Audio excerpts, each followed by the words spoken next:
Duke.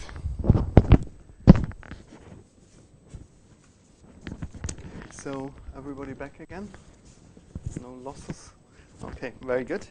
So we've seen that you can take that you can even take functions of functions as functionals and then integrate over them. But we can even do something more. We can look at another example, which is also a physical example, if you want. Namely, the length of a curve f between x1 and x2. What is the length of a curve? The length of a curve is given by the functional, which is again an integration from x1 to x2 dx.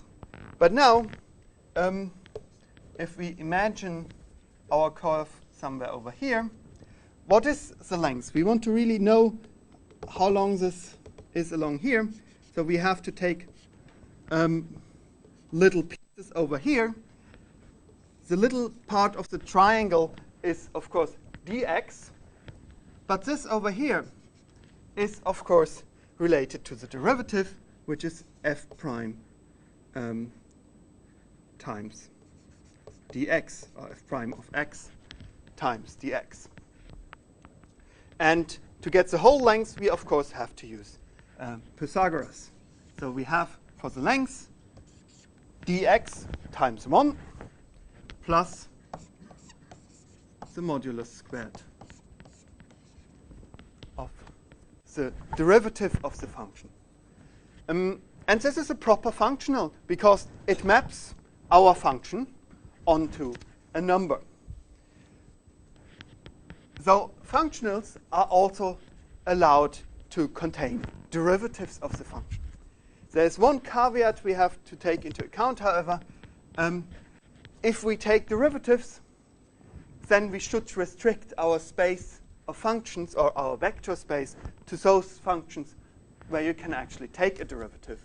Otherwise, you have a problem evaluating the functional. So the function, so we can have a derivative.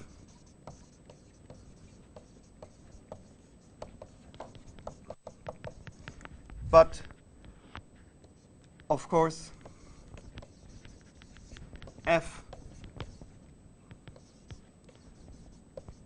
should be differentiable. So you should be able to take derivatives.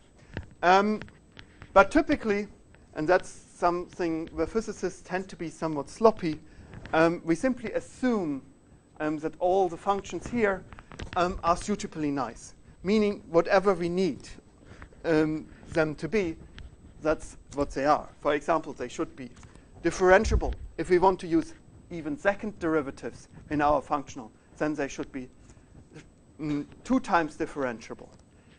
If we want to make an integral, not from some finite number to some finite number, but from minus infinity to plus infinity, we simply take the function to be integrable over this infinite interval, and typically even integrable in the sense that it decays sufficiently fast at infinity that it decays exponentially or at least faster than any power. So typically in physics, maybe I should put it as a note. In physics, we typically assume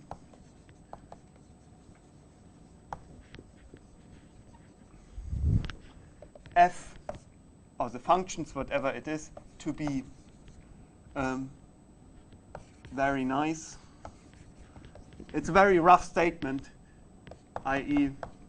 differentiable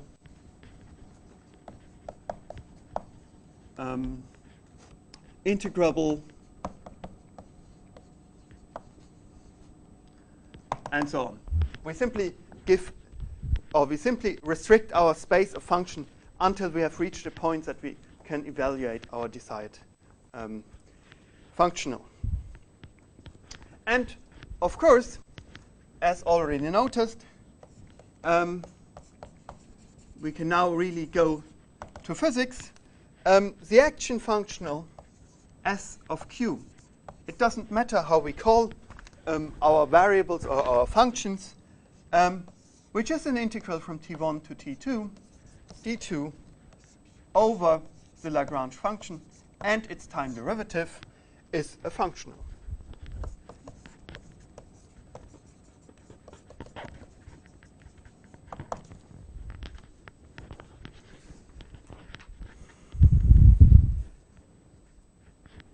As we have already seen from the examples, a lot of these functionals are of the integration type. Basically, you take some function of the vector or the functions and integrate it over a finite or an infinite interval. And that's typically the case in all our physics examples. We take the function and integrate somehow over it. There are other options to define functionals. For example, typically we have integration type.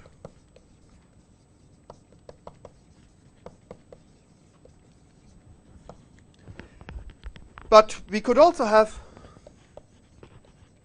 something like a functional, which is a functional associated with a given point in our interval, which acts on our function f, which is nothing but f evaluated at the point. So that's also a proper functional, because it assigns for each function a number. And that's a proper functional. However, even this functional can be in a way written as an integration. We can write f of x0 of f as an appropriate integral over dx and a delta function of f of x. So you see, we can also put in all kinds of prefactor functions here, and the delta function is a very useful one because it gives us exactly this evaluation at the point x0.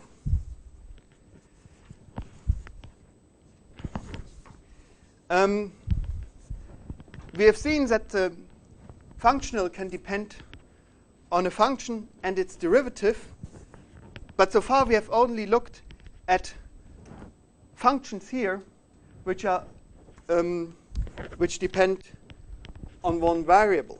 But of course, we can generalize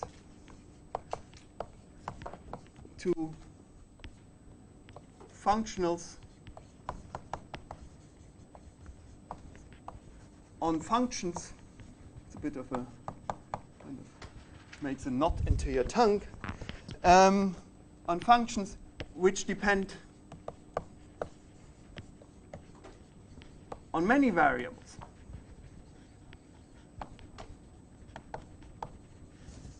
For example, let us take a function f, x, y, and so on.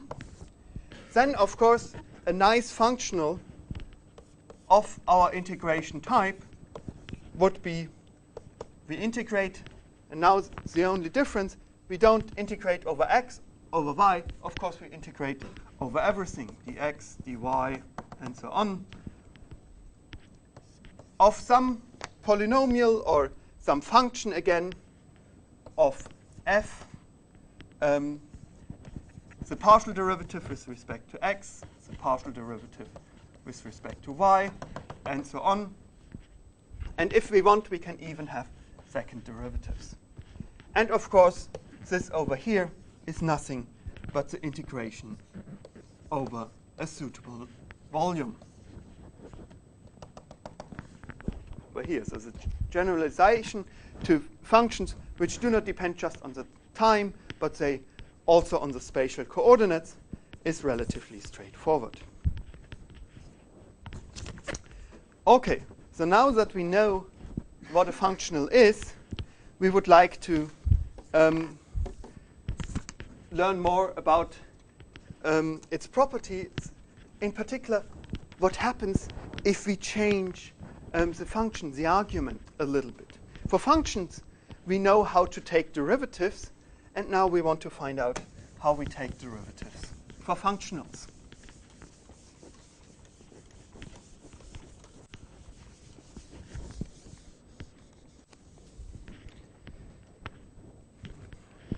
So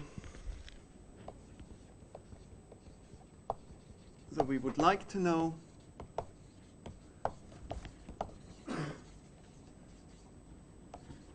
how f changes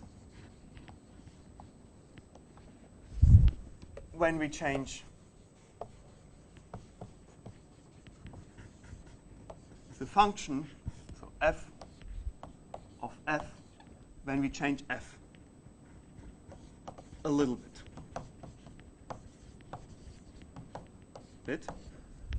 And that leads us naturally to the idea of taking derivatives.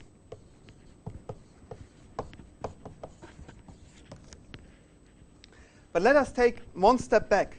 We have looked at this functionals of the integration type. Now let us look at functionals of this extremely simple type, which live on the n-dimensional vector space. So simple example, the vector space is R to some power n. And of course, then the functional is nothing but a function. And we know how to deal with functions. So we have x1, x2, xn. So just to write it briefly, we have a function of all the coordinates. And basically,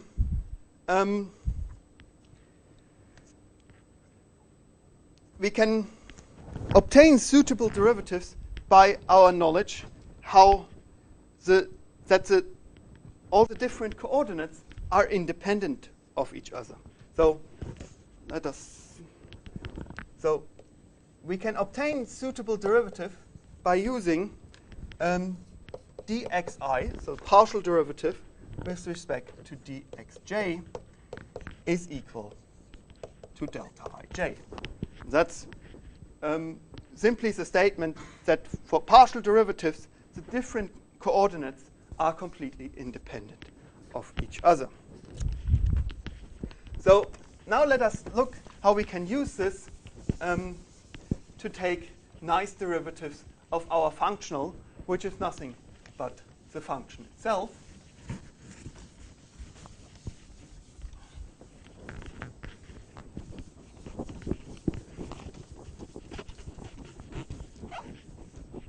And to simplify that, let's do an example.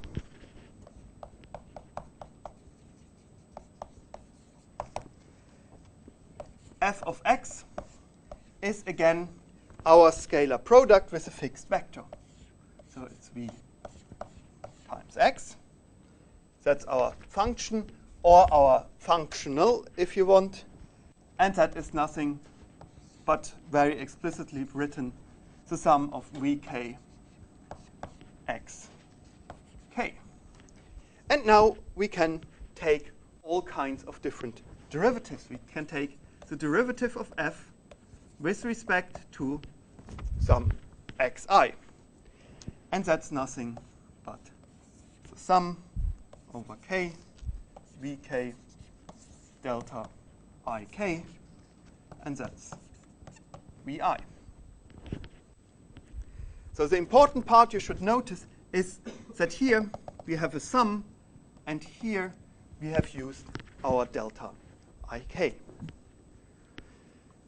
Another example, if you want, just to make this very clear that this works for all types of functionals. We can also do a functional of the type V scalar product with x, and then we even multiply it with the scalar product of x with itself. And that comes with two sums, k and l, vk, xk, xl, xl. And then we take our derivative, I is equal to. And now we simply follow the product rule. We already evaluated the functional derivative of this one. And the product rule is something fundamental we would like to keep for our functional derivatives. And here, if you want, you can also check it very explicitly. So we again have, for the first factor, we get our vi. And for the second factor, we have vx, sum over L, delta I L xl plus xl delta IL. So I first put the derivative on this one, that's this term, and then the derivative on this one, which is this term. Of course, the two terms are equal, so we can perform the sum, and we have vi x plus vx, or 2 times vx times xi. And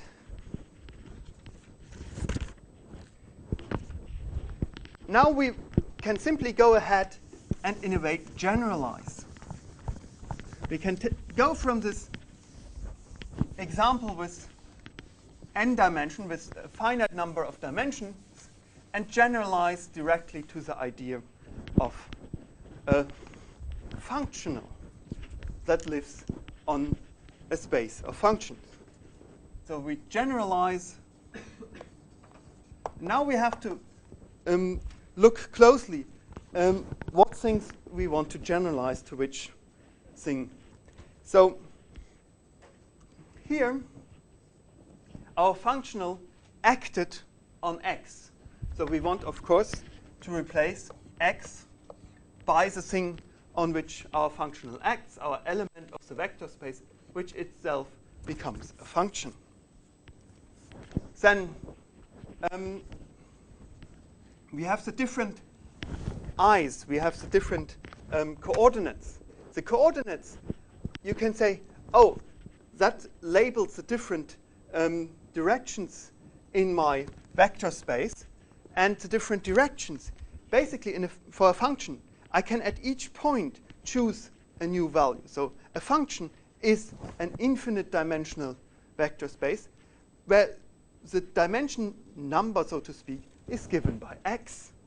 So basically, we put I to be the argument of the function. Yeah? Yeah, I can try. Unfortunately, someone hung out the black pen to dry it out. I'll try the green one and hope it's readable. Yeah, that works. OK, so our label I is actually the point x in space. And, well, if we go from I to a continuous variable, well, then we, of course, should replace the sum over here by an integral.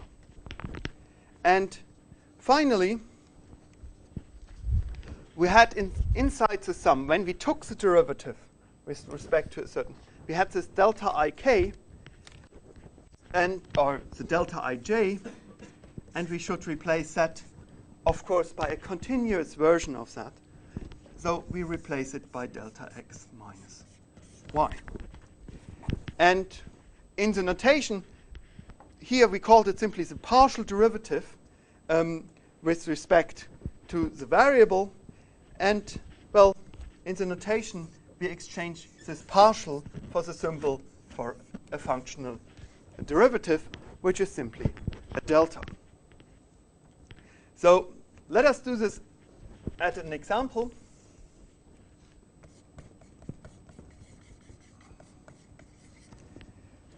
Let us take our functional f of f, which is an integral from x1 to x2 dx f of x. That was our very first and simplest functional. And now we want to calculate the functional derivative of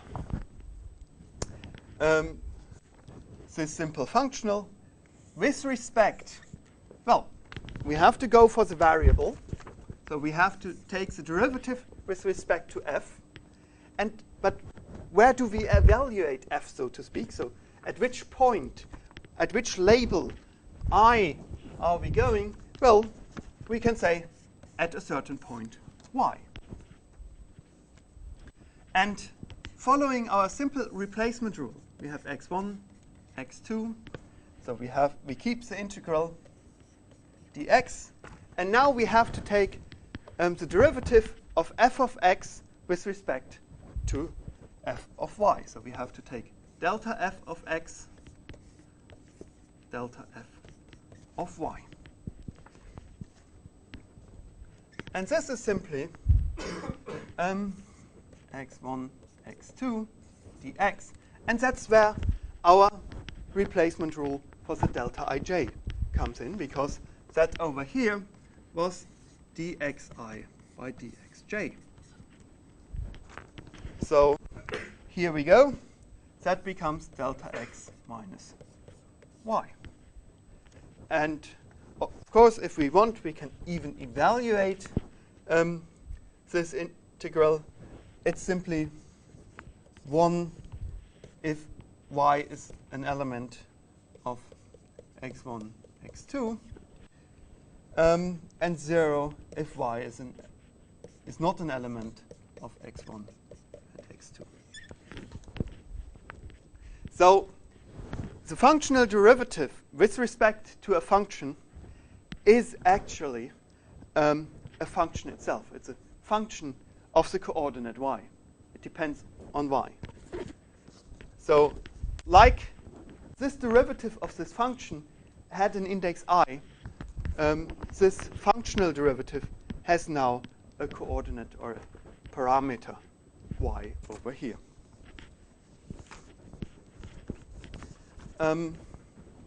We can also do a slightly more involved example that shows you that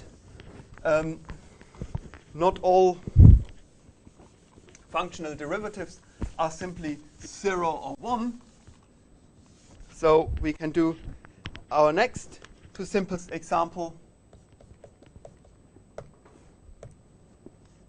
which was f of f equal x1 to x2 dx f of x squared. And following the same rule,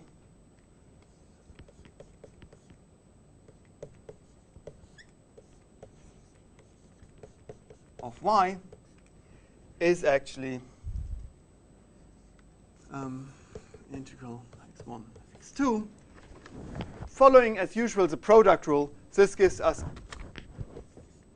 a 2 times f of x. And then we have to take, again, the derivative of df of x with respect to df of y, which is delta x minus y. And this, again, can be evaluated to be 2 times f of y. So it's a function of y element x1, x2, and 0 if y is outside this interval.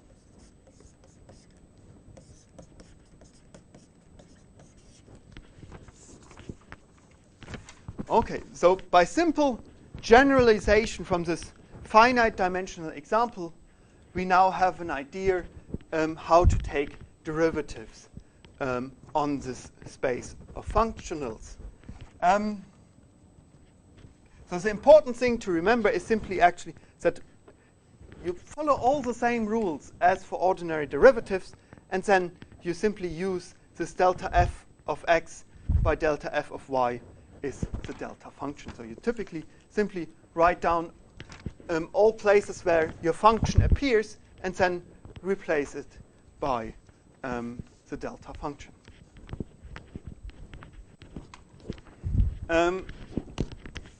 I've done it here in a somewhat rough and heuristic version without giving you a proper definition of a functional derivative. I don't want to go in a lot of details, but if you want a formal definition, you could say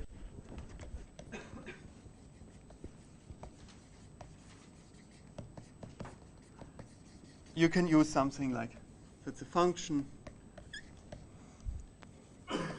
no derivative. Let me.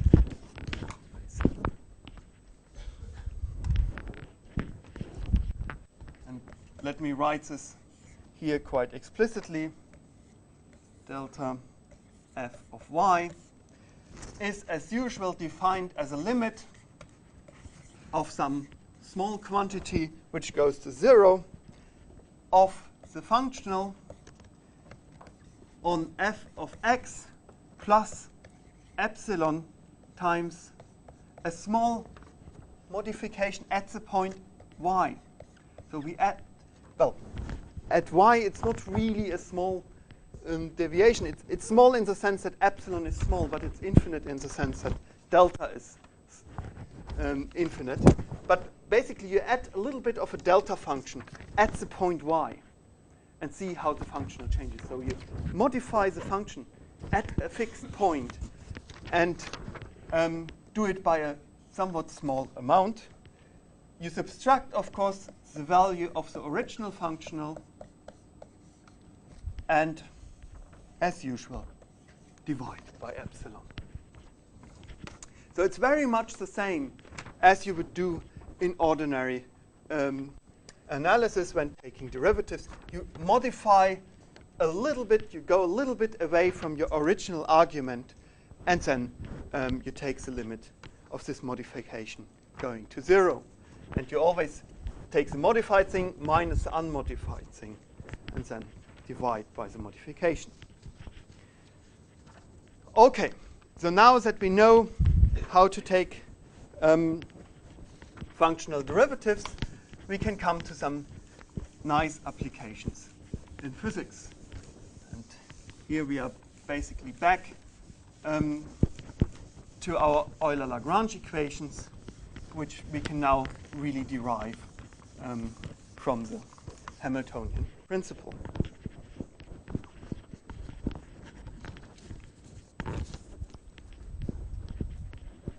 So, 1.3.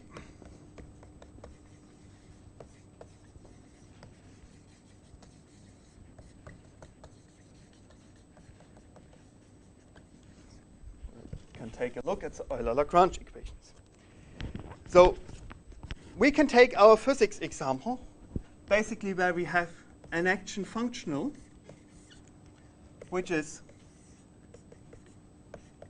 the time integral of the Lagrange function.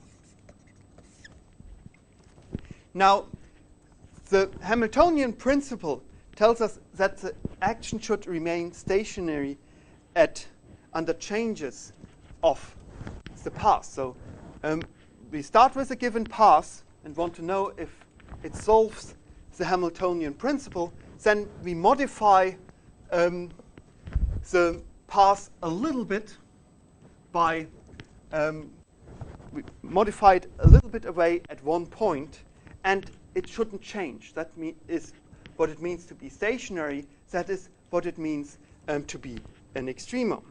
So it should remain stationary.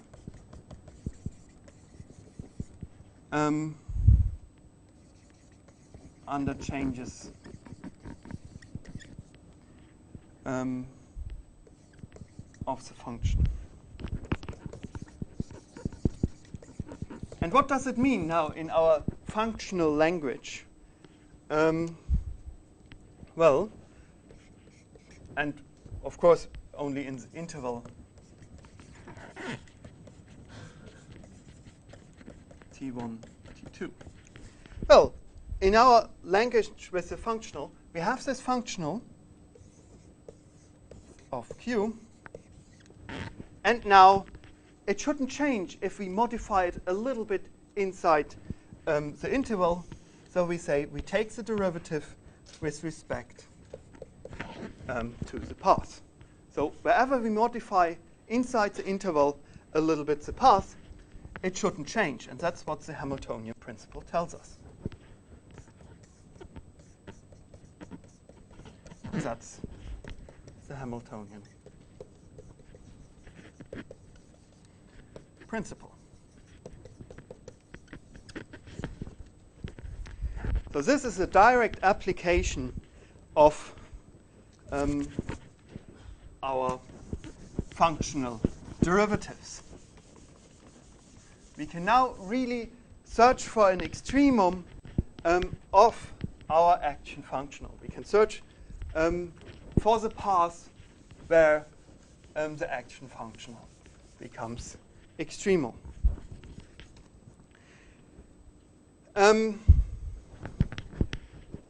We now want to explicitly do these functional derivatives, and that will also give us a little bit of an idea how to deal with situations where the function inside the integral depends on the derivatives of the function we insert into our functional.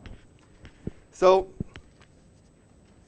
let us write that S of q is actually t1, t2, dt prime.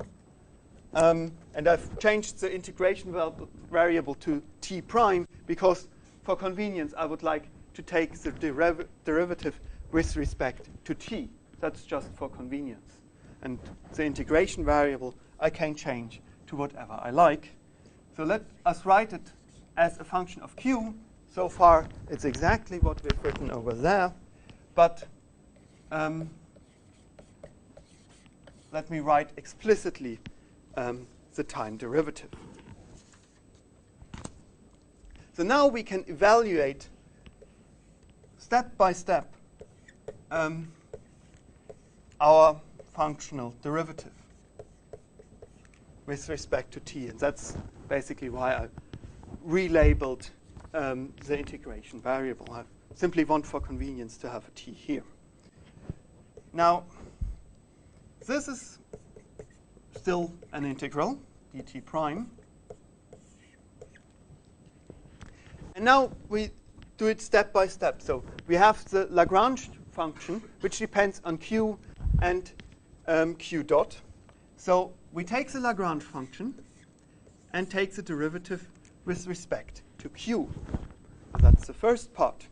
We simply do it by the chain rule. That's nothing but the chain rule, what I'm doing here. So we take the function, derive it by its argument, and then we take the derivative of the argument. So we have q of t prime by q of t. That's the first part of the chain rule. But now we have a second part because our Lagrange function also depends on q dot. So we should better take also the partial derivative with respect to q dot. But that means we also have to take the functional derivative of q dot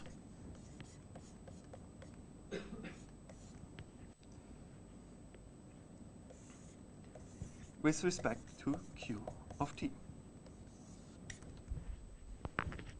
Okay, so the first part we already know how to deal with. So the first part, t1, t2, dt prime. The first part, we have an idea how to deal with that, dl by dq. And that's our delta function of t prime minus t. Yeah? Where you've got a d by dt of q, both on the first line and the second line, on the right side. Here? Should that both be d by dt prime? That should be, yeah, well, yeah. That's probably, but I should probably have written the q dot evaluated at t prime. That would be the cleanest thing to do, but that is at least halfway clean. Yeah, that's absolutely right. So it's d by dt prime. Okay, so the first part we know how to deal with. The second part, well, we have dl dq dot. That's quite easy. But now we do something, well, a little bit more adventurous. Well, we say the d by dt prime, in a way, does not depend on q. It's just an operator acting on q. So we say d by dt prime. And then what is left is simply dq of t prime by dq of t, which is again our delta function, t prime minus t. But the dangerous thing is that our time derivative with respect to t prime still acts on this very singular delta function. And we don't know really how to evaluate this. Well, let's proceed.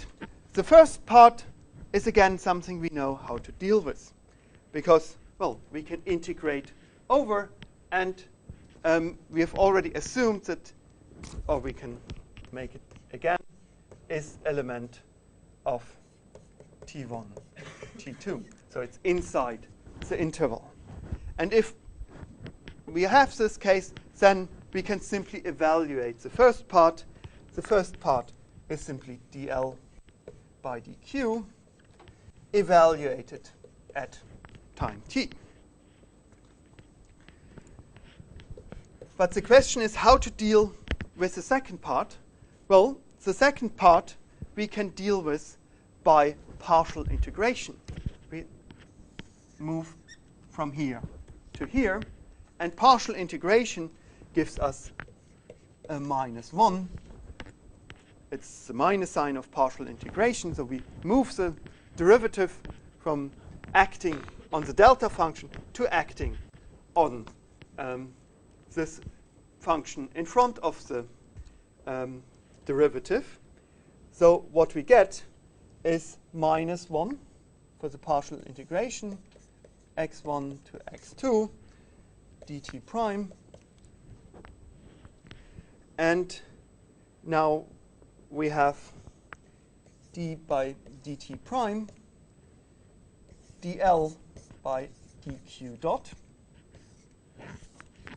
We have moved the time derivative from here to here, and now we just have the delta function itself without any nasty operators acting on it. And that's again something we know how to deal with, because that's just an ordinary function of t prime. So we can again perform the integration. So if I raise that over here,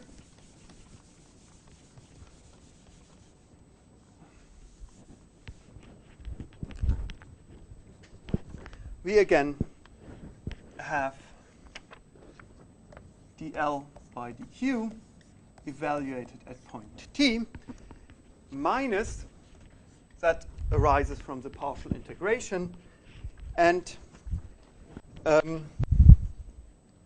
then we have d by dt now, because t prime is exactly equal to t, d by dt, dl by dq dot. And that we evaluate at t, for t in t1, t2. And now we simply add our condition, our Hamiltonian principle. We say that it's supposed to be stationary. That's the Hamiltonian principle. So looking at this, we have del S of Q, del Q of T equals dl dq minus d dt dl dq dot, bracket it like this, equal to 0. And looking at this, this is the Euler-Lagrange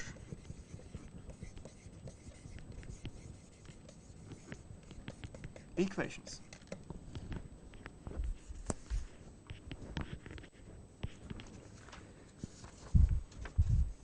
So using our Hamiltonian principle that the action functional remains stationary, meaning that the action functional has an extremum, we conclude, well, as usual for extrema of a function, it's the same for functionals. The first derivative of a functional must be 0 for the functional to be in an extremum. And using that on our action functional, we simply find directly the Euler-Lagrange equations. So the Euler-Lagrange equations follow from the Hamiltonian principle for the action. There's one point to note, and the point to note is that we have restricted our action functional and our Lagrange function to depend on the coordinates and the time derivative of the coordinates. More generally, it could depend also on, say, the second time derivative or the third time derivative. Usually, these systems have physical problems, and I think I also have an exercise on that. I hope so, yeah. So that's exercise 1.5.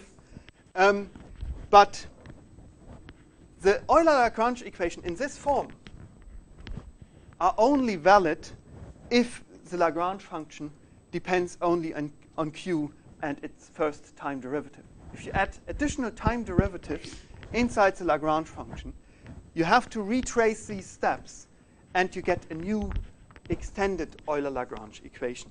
So in this sense, the Hamiltonian principle and the derivation from the action functional is more general. OK, since we have a few minutes left, I'll go to one more example, which is a real physical example, and which takes the first steps towards, which is already a proper classical field theory.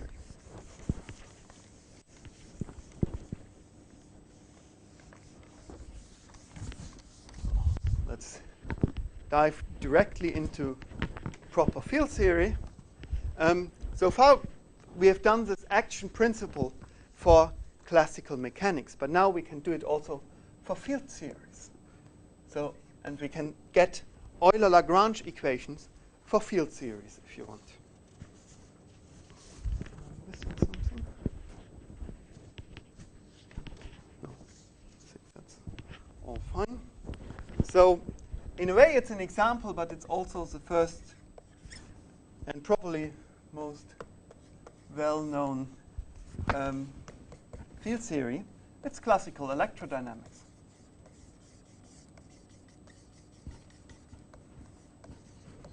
I'll give it a 1 because we'll hopefully return to it later. This was a problem, so this Euler-Lagrange equations arose for problems in mechanics which have only one dimension, which is time. So all the coordinates are simply functions of time. So you have coordinates which are functions of time. But now we want to look at fields. And fields are functions of space-time. So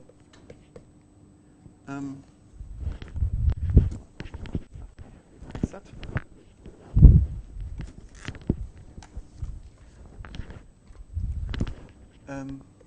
So for a point particle, we have coordinates as function of time. But for a field, we have the field value, which could be, say, an electric field strength, as a function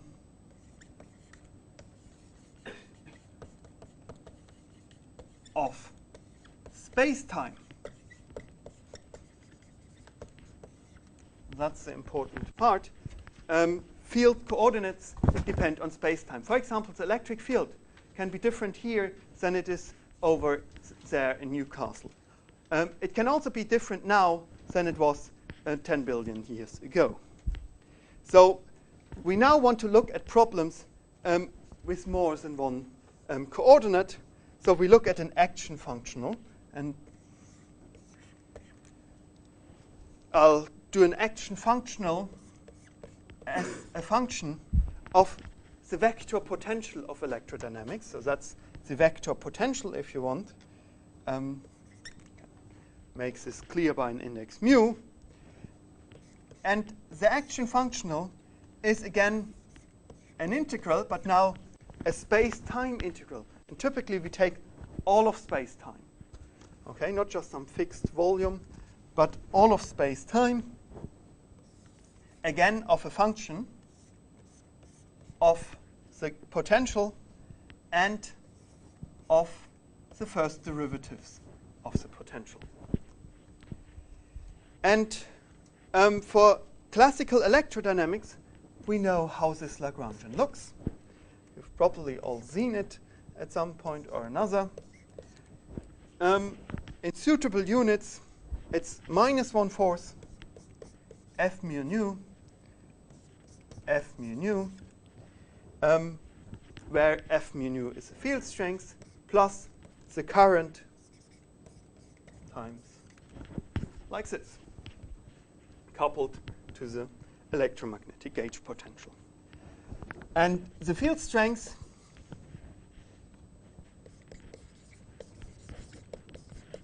is, of course, connected to the gauge potential, and that's where it becomes nice to have everything in relativistic notation.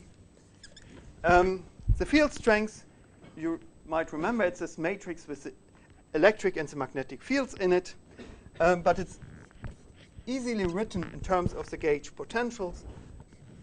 It's the derivative with respect to mu of the gauge potential nu, and the indices exchanged, so it's an antisymmetric tensor of rank 2, which is connected via a derivative to the gauge potential. Where did I put my eraser?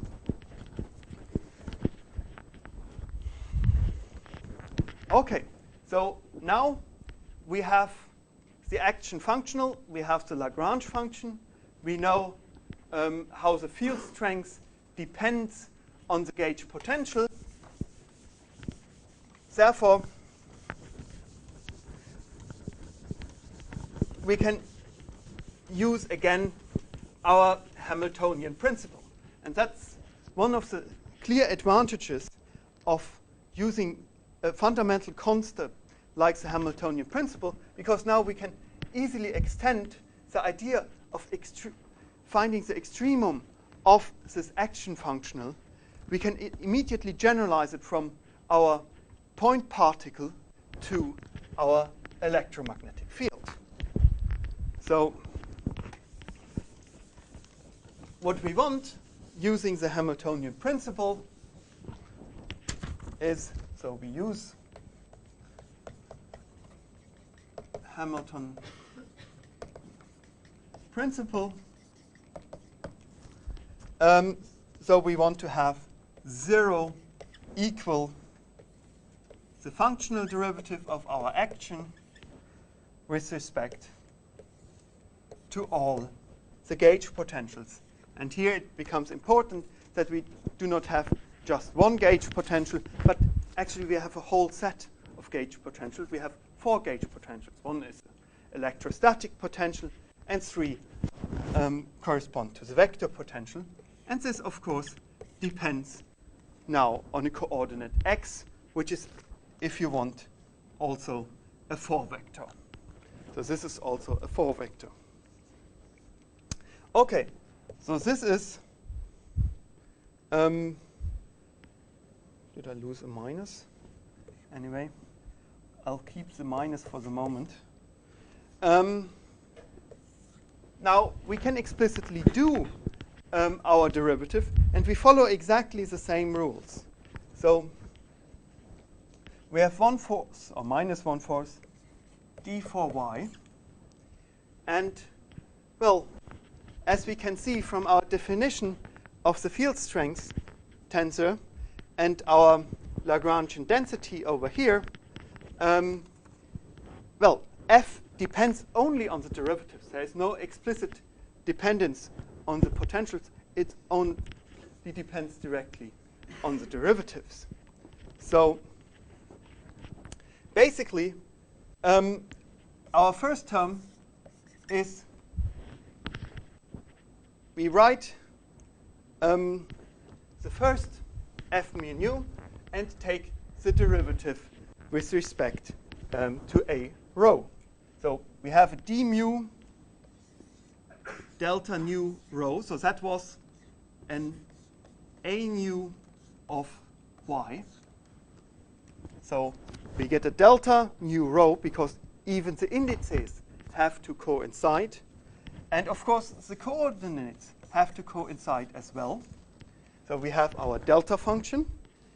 And we have to do it, of course, also with the second part coming from over here, which gives us a d nu, or I should probably move it a little bit down over here, which gives us a minus d nu delta rho mu, because we had an a mu over there, and again a delta of x minus y,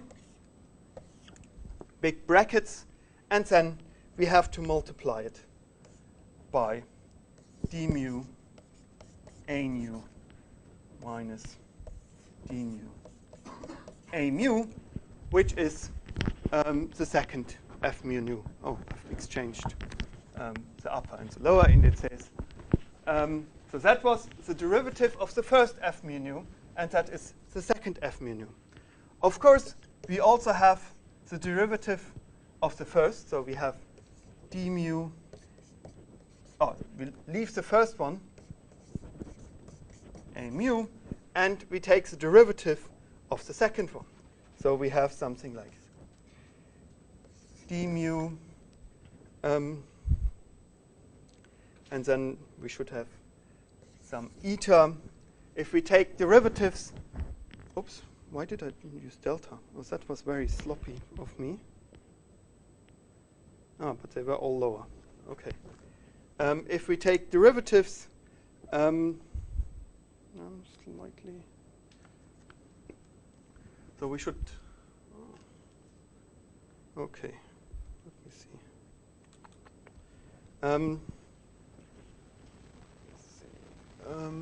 So this was lower, then it should be a delta with respect to a lower.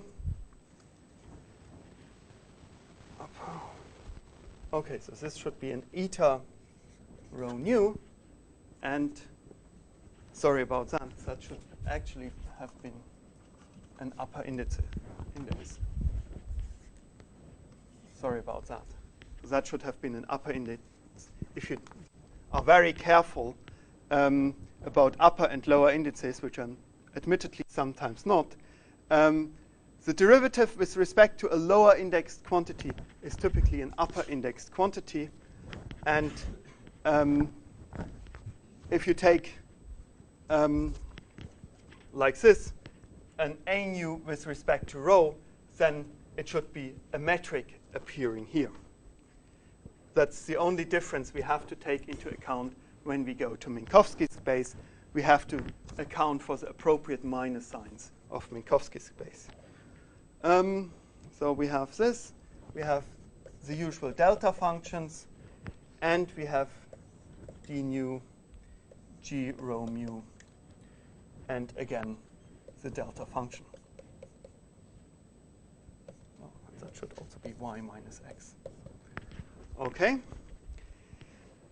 So that are the derivatives of this term over here. And we also have the derivative of the second term, which couples to the current, this one over here. And there are, of course, no derivatives. So we have j mu delta mu rho and delta y minus x. OK, so we have these three terms, or if you multiply it out, you have even more terms inside the integral. And now you can do again all the same tricks we had before, like partial integration, because here you have this partial derivative acting again on this delta function. So what do? We take this derivative and move it over here and account for an appropriate minus sign.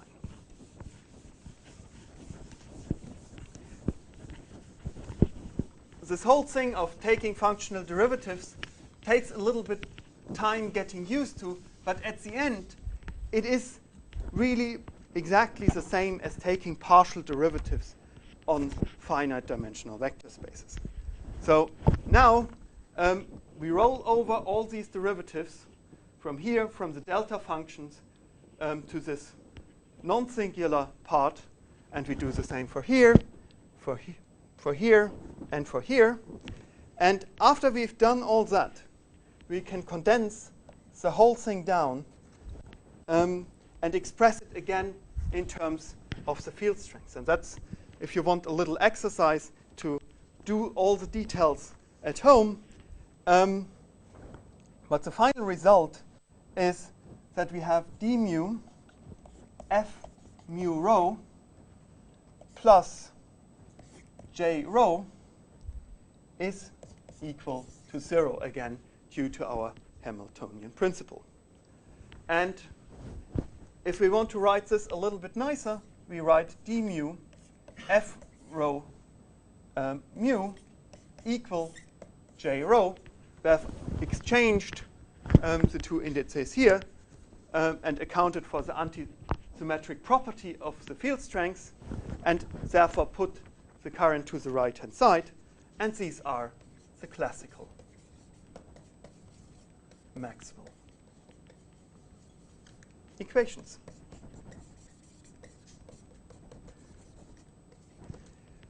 The step from here to here is a little bit of tedious algebra, but it's really good practice. Finally, that's if you want one Maxwell equation, one you've already encountered, you might wonder, there was more than one Maxwell equation. There were actually two. There was also a homogeneous Maxwell equation. What about the homogeneous Maxwell? Well, the homogeneous Maxwell equation are automatically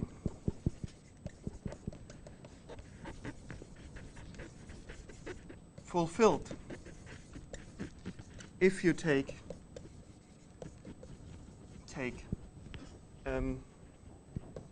f mu nu equal d mu a nu minus d nu a mu.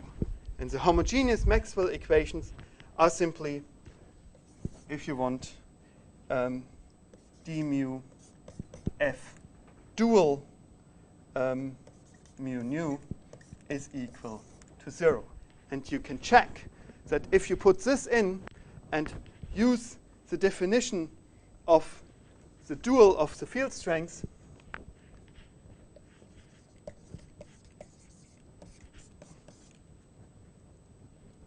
alpha beta, if you want, epsilon alpha beta mu nu, f mu nu. If you use this definition, where here we have a normalization constant, then you will find that the homogeneous Maxwell equations are automatically fulfilled if we take this ansatz. So what we've learned from this is if we use our Hamiltonian principle, we just have to write down the appropriate action functional or the appropriate Lagrangian density. And we can easily go from the equations of motion for from a classical point particle, you can easily extend them to a classical field. Okay, so to conclude, so what's the important things from today? Well,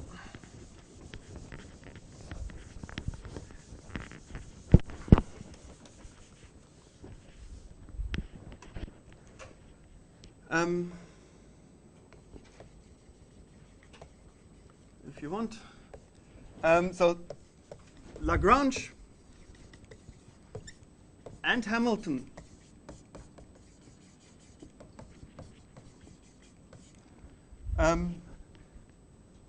formalism, if you want, they truly reflect the symmetries. Symmetries of the system. You can easily recognize them. You can do it in whatever coordinates you like. You can choose suitable coordinates. And you can easily extend to higher dimensional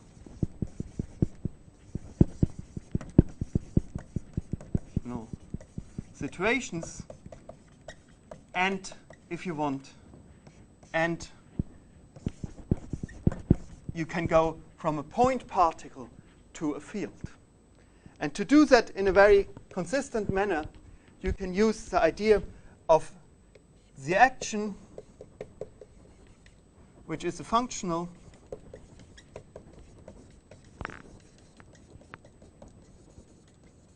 and then use the Hamiltonian principle.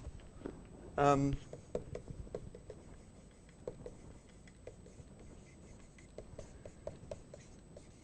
the action S del S by del Q, or if you want, del S by del phi is equal to 0. Okay, and now I don't want to take up more of the next lecturer's time. And yeah, okay. And tomorrow we'll see a bit more about the field point of view. Okay, thanks.